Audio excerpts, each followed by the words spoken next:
Hi everyone, thank you for checking out our video on amplitude, display, and frequency span. I want to show you some quick FM radio measurements here using those functions.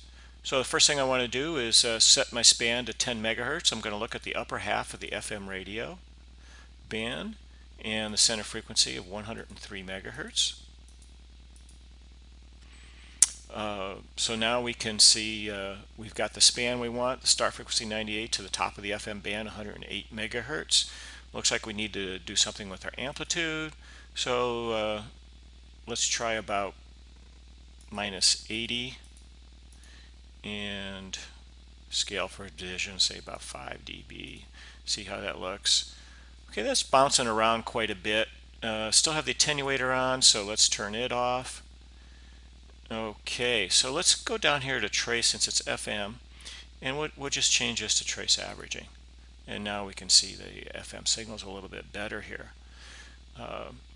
We go to bandwidth. We can optimize the resolution bandwidth for the discrimination. We can see that in auto mode, it pretty well sees the FM sidebands of the radio station. And I'm just going to change that to 10 kilohertz just to make it a nice round even number here. Now I could keep playing with the amplitude settings till I get it just right, or I can go to load settings and load settings that I already have pre-programmed and bring it right up the way I want everything all set and ready to go. So that gives you a little bit on how to use file, save settings, load settings. Once you get the setup just the way you want it, you can save it and recall it for later use. Now if we want, we can go to marker real quick and put a marker on the peak. And if we want, we can say take that marker to the center. Let's get it back to the peak. Oops. Let's go next peak left, next peak left. Okay, it is on the peak. Let's go back now and change the center frequency, the span, to 1 megahertz.